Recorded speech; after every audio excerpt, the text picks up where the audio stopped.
So I know another thing you'd kind of mentioned then is kind of anchoring that buyer value. Yeah, and we talk all the time about a success statement, right? That the goal of discovery, I think there's so much kind of superficial, or we call it shallow discovery. All salespeople have heard about uh, customer-centric selling or value-based selling or whatever. So everybody starts with questions now, and questions are great, but really what you want to do, we think about, is ask follow-on questions around, okay, you're working on a certain area. What would get you, what's keeping you from what would make you successful there? Like do you have any capability gaps that would lead you to be more successful? Where are you between your current state and your ideal state? What would be a win? Like getting the buyer to articulate not just what they're working on, but what would make them successful in pursuit of that goal, getting to a success statement, anchoring on that across the entire arc of the deal. So let me give you a specific example of in the book. Another story is a company called Wisps that has a natural food cheese crisp snack.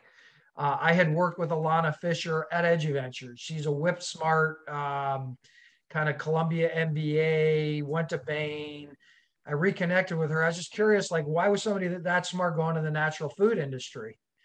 And for her, it was that she saw an opportunity by anchoring on value to drive a very different growth trajectory, right? She said most natural food products, people show up and it's like blah, blah, blah. Hey, highest quality product, baked with love, natural ingredients. And she said, we show up and we talk about, are you interested in making more money with your shelf space? You have a certain amount of shelf space. Are you interested in kind of getting better utilization of those shelf space, and how could we help you with that? So the question they start in discovery is, what would be, how can you better use your products to get the right product on the shelf to move more product? Have you thought about that? Have you thought about that in your natural ingredients area? And so what they're trying to do is get somebody to articulate what would be a win in terms of better utilizing their shelf space. And then it's, yeah, we have a goal of increasing by this much. Okay, that's the buyer success statement. My follow-up email is going to anchor on that.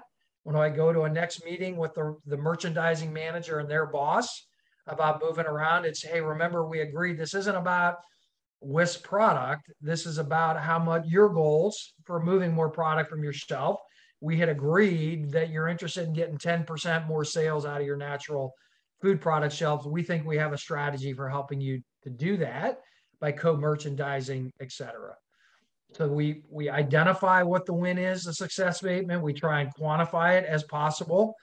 And then ideally, we ask people to invest in that success statement. So if we identify, quantify, then when we ask for the pricing, it's not just another budget line item. It's an investment in something they've already said they care about. So that's what we think about, anchoring on the success statement, anchoring on the payoff. That's kind of the motion we want to describe.